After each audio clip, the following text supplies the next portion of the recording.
morning and welcome to She Is More Than Existing, the podcast that is about keeping it real. It is honest, authentic, and true to me. This is not the same as my woo-woo, the same as my other magical work. This is about me being magical. And so, and by magical, I mean being myself, letting myself be me, which has taken, not that I've never ever been anybody but me. I mean, be me for me. I don't mean be me for everyone else. I'm pretty real throughout my life, and I have been pretty real with what other people see, but not to me. And that was where the difference came in. So I'm holding today 2 cards, and I'm in video so that you can visually see me today. And this if you're watching the podcast later in audio, I'll describe what I have. I'm holding a candle in my hand that says, "Treat yourself like royalty." And this candle came, kind of fell into my hands. I was buying tea lights, and this was looking at me on the higher shelf, like eye level, so I could see it. And treat yourself like royal. Well, I was worn and beaten to the bone, just tired from moving, and I'm going to get into the story of the move and how this really brought this to life for me. The other thing is the cards of my deck that is still in creation. And it's funny because the guy who did my palm reading from Australia, he said to me, your cards are not going to come out this year. And I'm like, oh no, they're coming out this year. He says, no, the cards can't come out until you come out. And when you come out, the cards will come out. And he said, because you'll keep editing the cards until you're fully where you are meant to be. And then the cards will come out. And I'm like, so I don't believe the cards will make it out this summer. Like, I had that desire, just like I had a desire to be something, to be in a different place by the time the summer came. And now I'm really recognizing how spirit works and what the universe is doing for me on my behalf. Treating me as if I am royal is what they've been trying to do their whole lives. Sorry, I'm shaking the table.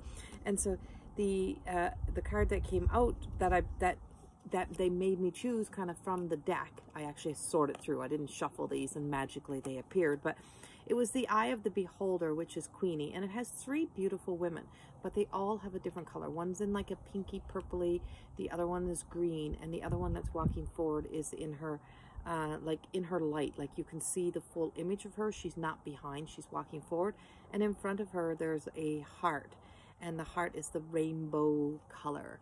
And and this is that of oneness. It is one of acceptance. It is one of all, and then it has speckles and spots of yellows and blues and turquoise, and these specks are the colors of spirit and divine spirit. And so when that term, and her name's Queenie, the Eye of the Beholder is the card, and how we view the term Queenie, to treat yourself as if you're royal queen, and how you're conditioned to believe that and the truth behind it. And then the other card I pulled was the Awareness of Truth, which is Corrie. And my friend Michelle pointed this out when I was teaching my very last class of the summer, was the level 1 of More Than Existing. And their graduation. The very last class of More Than Existing was taught the last night that I was in my house in Leduc, where More Than Existing really truly started to find its wings and unfold. And they took me, your spirit, creator, all my channel, God, whatever you want to call it, that was taking me to a place of having to go into the dark night of the soul journey, of taking me into the depths of AKA, if you're not spiritual, to having to face my own bullshit, having to see myself in that place of darkness and not to be afraid to face the darkest parts of me, the ugly parts of me, the not so pretty parts of me, the parts that I could see in everybody else but couldn't see in me sometimes. Like the fact that you could see a narcissist in somebody else, but the possibility that you trying to make everything go the way that you want has a little bit of a narcissistic tendency to it, right? Or having to really walk into my depression and face my depression and what depression really was for me, to look at all those things, but to also look at how I treated myself and how I had, how can anybody mistreat me? Well, how could I spend a fucking lifetime mistreating me? And so that was the beginning of this journey. Was not the beginning, I've been at this for freaking years, but the beginning of the journey into royalty, into the awareness of the truth of Corrie, which is my official name, and into Queenie, and into being the queen. So as I was moving here, I was starting to, I was really freaking embracing.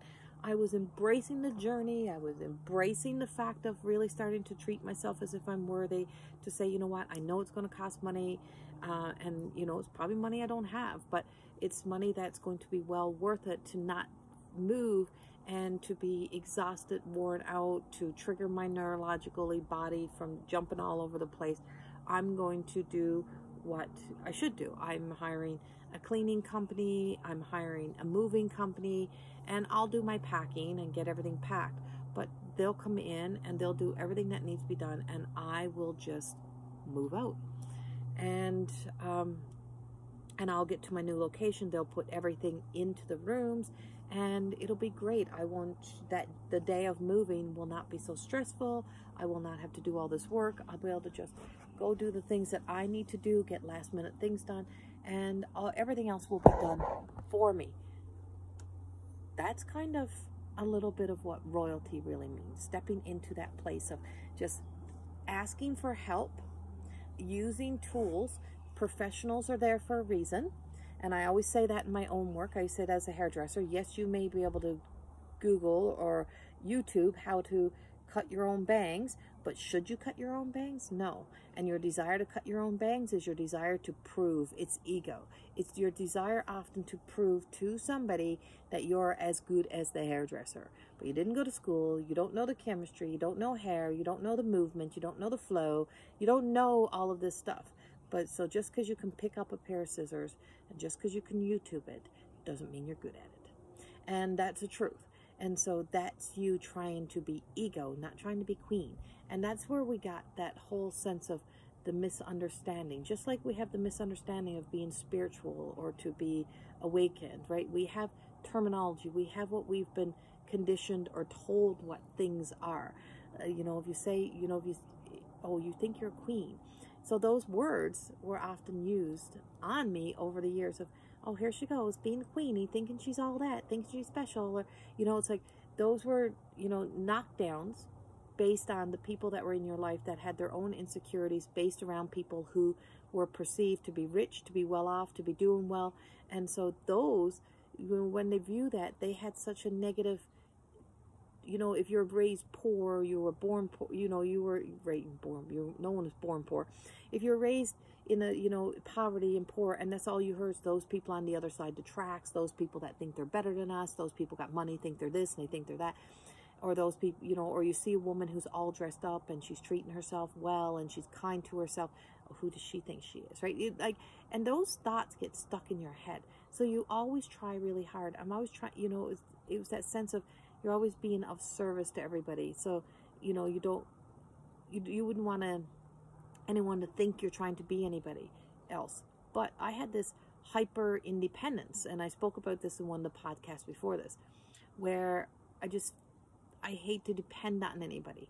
So for me, it was about dependency. So being able to depend on anybody, or, being guilted into, if I depended on them, then, you're never going to live it down that they did something for you or anything like that. And so in that, I realized that this whole sense of treating myself well would have to encompass me having to ask for help and to depend on, and having to pay for the professionals to do things that can be done quicker, faster, without stress, so I did. I paid for the movers, I paid for all of that, but nothing went as planned. And I was in the backyard. Myself and Corrie moved all the boxes that were in the living room out into the backyard the night before, because it's like 40 degrees out. It is hot. It's, and the cleaners are coming the next day. I'm being kind of pressured into giving over the keys a day early of the house I was in, just so that it could fit in their schedule, which I accommodated, which I probably should not have, but I was trying to be nice. This whole trying to be nice gets you nowhere sometimes. Just saying, because trying to be nice and being kind are not the same thing. just so you know. It doesn't mean you're not a kind person to say, no, that doesn't work for me, and I'm sorry, you're going to have to wait until the moment that my lease is up, which I should have said, which I didn't say, which starts this whole journey that I was on, which I'm talking about today. And so I found myself being in that position where I did agree to turn over the keys earlier based on the fact that they said that didn't work for them. But I'm the one paying the rent. So hence that I'm in the we're moving all the boxes outside. We get everything outside. We make it so easy for the main floor part of the move that when they come, all they got to do is open the gate and just take it from the backyard to the front. No up and down stairs, no nothing. We know it's hot.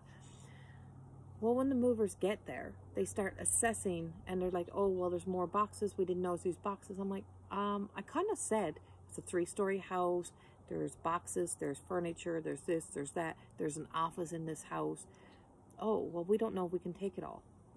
Well, we have no other choice. Whether you call another truck, I don't care. But it has to move. So in the meantime, it was a complaint after complaint after complaint about how hot it was, how this was done. Now everything was packed. Everything was done. And I know it was hot. And I was very accommodating to the weather. We provided cooler with ice, water, you know, all of those things, as much as we could to do our part. But we hired a company to do this work for us. I was out in the backyard, frustrated. And I just said to him, well, I need to help. Like, if we have to get this done, well, you can start bringing out boxes. So what do? I start accommodating and I start to be of service. Now, it's taken me till today to sit with this, as after I just finished writing my mystic's prayer of loyalty, that I start accommodating them not being inconvenienced. And start accommodating their uncomfortableness. So they were in an unknown, they were in an uncomfortableness, and I started to bring out every box that was in the backyard. My partner, he goes and gets another trailer and starts filling up the other trailer with all of this other stuff, with no help, just him pulling stuff, and I'm pulling boxes out into that front. And so in the meantime, here we are moving, and we hire a moving company. We're paying a moving company, and I'm pulling all of the boxes that are in the back. And I don't mean like little, wait, sorry, I gotta move for a second. I don't mean like little boxes. I mean like 50, 60, 70 pound boxes that are so heavy that I cannot get them to move without having to use a, sorry, I gotta even blow my nose here. And if you're in audio, sorry about that. And so it's called keeping it real. And so I'm moving those boxes out to the back. And then I even give a nice little blog about, you know, how kind that is, you know, to do those things, to do the right thing for the right reason. So when I get here, then the bill is way higher, da-da-da. So I move all the boxes, and I'm like, as I'm doing it, I could hear my higher self. I could hear this voice say to me, so now you're a servant to the people that you're paying. Now you're accommodating the people that you're paying to do the work. So you're accommodating those people, and you're doing the work that you paid for all along. Does it make sense? No. There's a difference in kindness and loyalty. So being kind to me and treating myself as if, like the candle, I was royal, which is not a bad, like, if you take away what you're conditioned to believe of royal, is that I was in a situation where I could invest into having somebody else help me through. Or I wasn't really probably in the situation, but I knew that if I did this, that this was going to trigger my body into being in an unhealthy state. So treating myself kind was to know that it was much healthier, much wiser, much more an investment for me to allow somebody else to do that work for me. And with that, I should have said, you know, I can take out some of the lighter things, but you're going to have to call in another person. And if it costs a little bit more to call in another person to help you, then so be it. But you're going to have to do something here because you're the one who has to do this move. You're being paid to do this. And I didn't. And that is a part of, and instead I accommodated. And because, and not that it's you know, it's kind to accommodate, to be helpful to each other, to support each other, to be there. But this was going to come at a cost for me. And at a big cost for me. And it didn't just come at a cost. So it came at a big cost. And if I could show you my garage is packed full. So nothing went into my house, or very little. We literally have brought everything into the house, put into the rooms. We literally have had to rearrange, move stuff. There is stuff that is stacked on top. Basement stuff is all over the place. Like that stuff that I never needed anyway. And that's the stuff that's on the outside of outside the garage. So now I have to move it all out to get to the stuff that I need. Like it's just been a shit show for what? Probably because I didn't take a stand in the very moment of where I should have. I was aware of why I was doing it. I was aware of my truth in the moment. I was aware of what needed to be done. I was aware, I was doing all the right things. I started out. And that's the whole thing of being like loyal to me, to be kind to me, was I started out with a good intention. But the follow through, I'm not always good at the follow throughs yet. I'm trying, you know, and that's a part of more than existing, right? It's like I'm awake and I'm aware, but putting things into practice and following them through, because God forbid if I be the bitch. God forbid if I'd be not liked. I did wake up the next morning, and so when I got to the house, they did tell me, oh, I got some bad news. This is going to cost you over $1,000 more than what we had estimated. I'm like, I did the work. I helped do the work, but my partner agreed, you know, that they were worth more, and to a certain degree, I mean, the guys were great, but when I'm accommodating them sitting outside and having breaks, and I'm pulling boxes, and it's so hot, and they're saying, well, it's too hot to work, but I'm working. I'm doing the exact same thing you guys are doing, but I'm doing your job. There was an issue. And so when they said that, I just signed off on it. I was so tired. I was so exhausted. I knew the fight wasn't going to be. So anyway, I woke up the next morning and I'm like, no, I'm sorry. I can't pay all of it. I can agree with a certain amount. So I had to call the company and they agreed to take somewhat off. And my friend says, you know, I think that moving company, the luck of their day was that it was actually you, because you always do this. You're just, you know, you are the one who just, you're nice. And I'm like, I don't want to be known as the nice one. So it's that fact of being nice, but being nice to somebody else when it's coming at a cost of you just, oh, I wouldn't want you to be inconvenienced. I wouldn't want you to be put out. Well, when I was doing hair, that was my profession. That was my job, is to be there, to be of service, but not for shit and abuse. And I always said that, was I'm a professional. And so because I'm a professional, I would hold myself to that higher standard to a certain degree, except when it came to money. And that was part of my worth. And I struggled with that, was I would give everybody a deal until I would see somebody go to somewhere else and they would pay triple the cost to get their hair done by someone who maybe even had quarter the experience. And I'm like, I was accommodating the fact that I've heard you tell me, I've listened to the things you've said and not said about how you've struggled financially, how hard times are, and I kept giving fucking deals. Same thing, right? So it's the same thing. So I would take from putting food on my table to feed my daughter to accommodate somebody else, thinking that I was doing a good thing for them, but in the meantime, they weren't saving that money, right? That wasn't. And so it's the same thing with this, doing this work for everyone else. Like stepping in, I stepped up, I did the work, I helped out. It came at a cost to my health.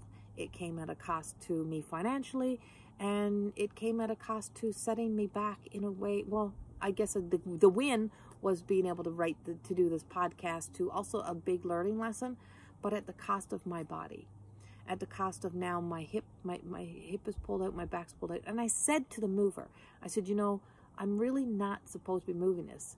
I have to have back surgery.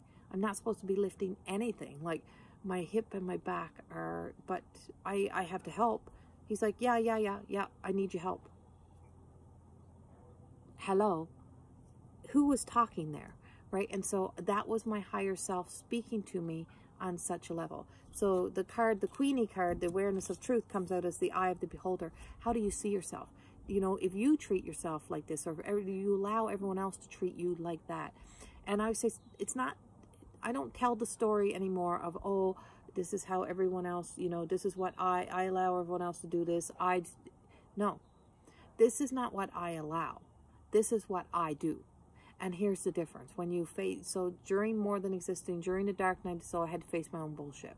I do this because there's something inside of me that always has that sense, that feeling that I'm doing this to be nice. I'm doing this to be kind. I'm doing this to be caring. And I don't want to be a bitch. And that's the truth. I don't want to be not liked. I want to be right. And no, I should have taken a stand that day. I should have called the landlord people, the company, because they were not being the nicest. I should have phoned them up and said, no, I'm sorry, you're not getting this house until my lease is up. And when my lease is up, you can come in and we'll do the walkthrough. In the meantime, there was some little odds and ends that got missed because it was rushed. So now they're trying to ding me for it. So it's all come at a cost.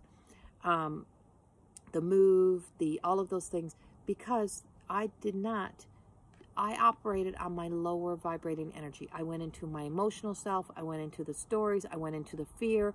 I went into, oh my God, I'm going to disappoint people. Oh my God, I'm going to overwork these people. Oh my God, this is going to happen.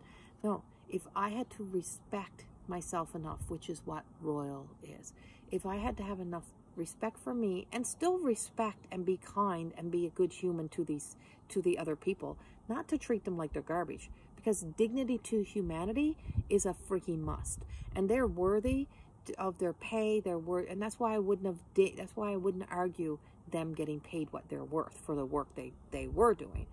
But the job did not get completed, the job did not get done, half the job that got done was me. The cleaning company had to work around them, so the cleaning company was put out, I was put out, the whole day was put out, my partner was put out, we were all put out to accommodate two people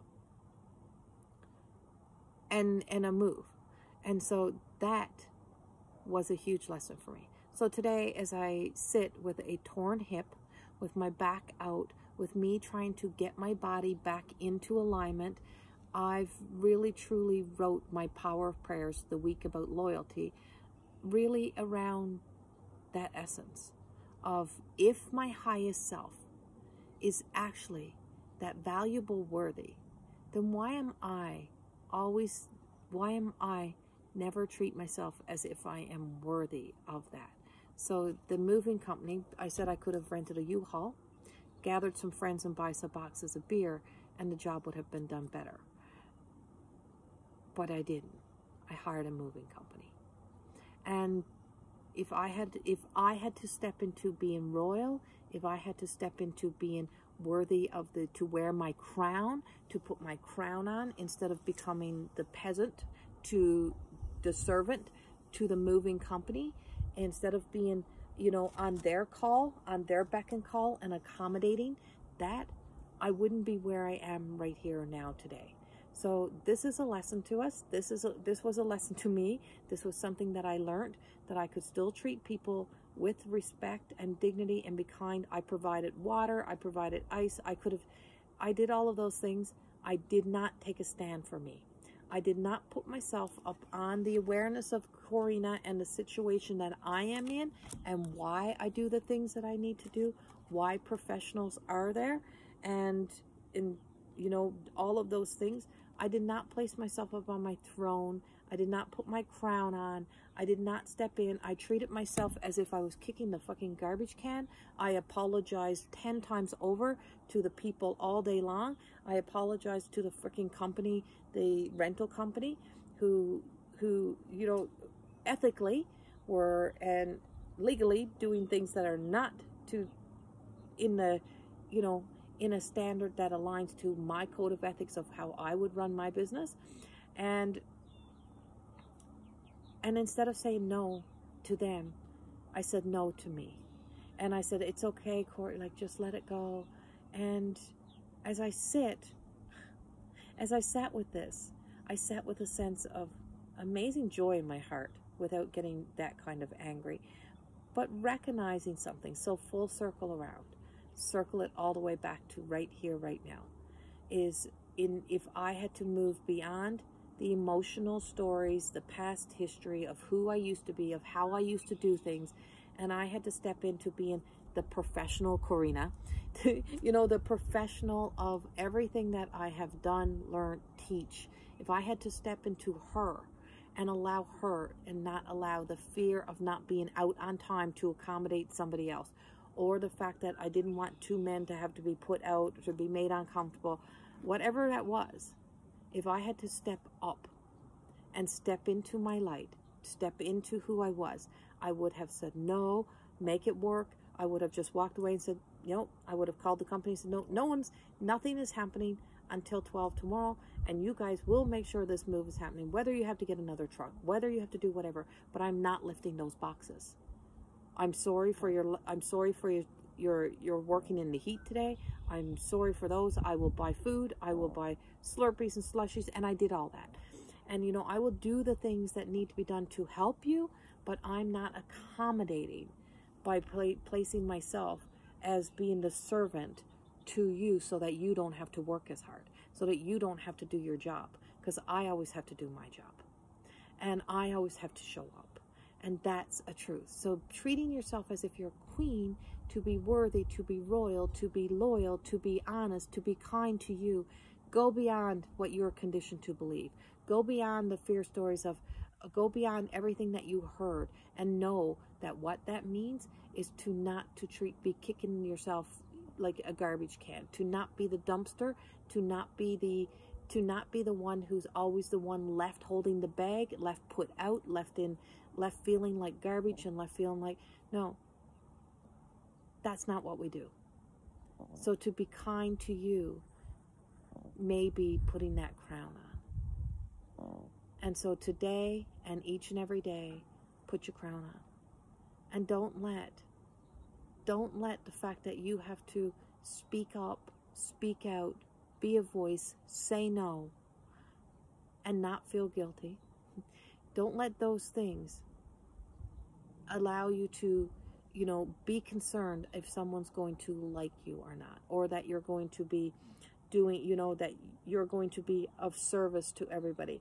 To be of service in my career, in my job, in what I do, in my work as a healer, as a teacher, as all of those things, is to hold myself to that higher standard, to know that I have the ability to give these gifts and these tools that can be of service to somebody else doing their own work. I don't do the work for anyone else. That I have to remember in the real world. And that's what you have to remember. That doesn't mean I do the job, the work, that I place myself down to be the one doing all of the work. So the only person that's out was me. The movers, the people who owned that rental house, they walked into more money because they didn't have to give me back all my damage deposit, because they found a piece of lint in the dryer. There was a window that fell off its fucking tracks. The house is old. So I had to try to wiggle the window to even get the window to close. And when I wiggled it, it fell out. Now I'm responsible for the window because I couldn't get the window in. The movers cost me $1,000 more. Everything, right down to the cleaners, costing probably more than it needed to because of the time.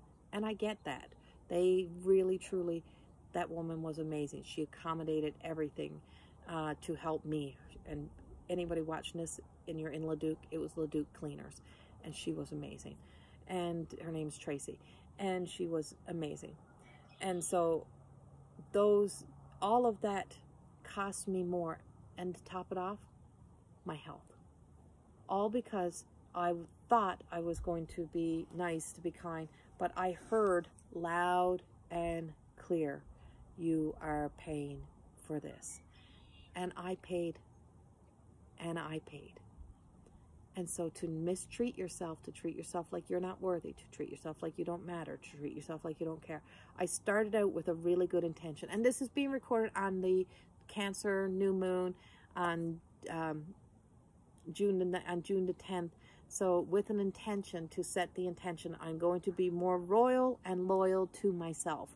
And that is a truth.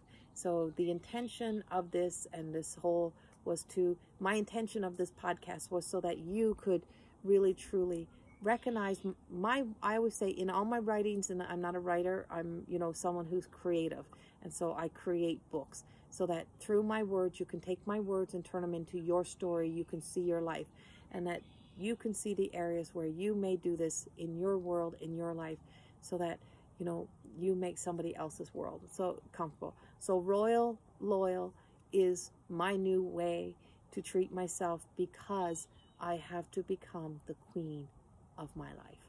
And to become the queen of my life means nurture, love, care for me, do the things, pay the professionals and not do their job. And that's the difference. Pay the professionals and not do their job.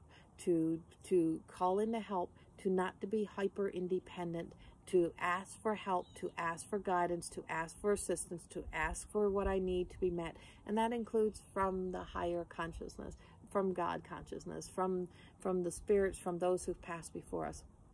Stop saying sorry. Stop saying, oh, I'm sorry that you have to work today. I paid you to work today. I'm sorry that you have to be here. And I said I'm sorry to them 8,000 times. Really? So every time I said that, they knew she's going to be a sucker to this, and she's going to fall into this. I did their work. They got paid. I didn't get paid. I paid the price. Don't do it to you. Put yourself up there. Be royal and loyal. So today our intention on this new moon is royal and loyal. So be that for you today. Ask for help. Do what you need to do. But know that just because you can go learn how to do it, or just because you're there, doesn't mean that that's what you're supposed to do. Be kind to you. Go beyond the definitions, and go beyond the conditioning of what you heard, of what you heard, and the negative thoughts or the negative, intention that was behind it, so that you would give up what you wanted or what you needed for you, and trust that journey today. Much love, and thank you for joining me in She Is. And oh, one last thing, the She Is More Than Existing, because all during More Than Existing, that's where I was. Before More Than Existence, I'm choosing to more than just exist. Then it was all through the More Than Existing journey. I have finished completing all the levels of More Than Existing. All is completed. I'm still teaching it, but the creation of it is done. So She Is the woman who is on the other side of More Than Existing, that has to implement everything that I have discovered during the dark night of the soul, to create More Than Existing, everything that I've gotten to come all the way through More Than Existing. And she is the woman who is standing on the other end, who has to make a choice to implement everything that she now knows. And I would love to see you come into More Than Existing, and come into our program of More Than Existing, where you get to self-realize, go through that journey of finding out your worth and value, and how conditioned we really are to life. So being unconditioned, deprogrammed, I now have the opportunity to create me. And I would love to see you come in and do the same thing for you. Much love. Mwah. Have a beautiful day. Bye-bye.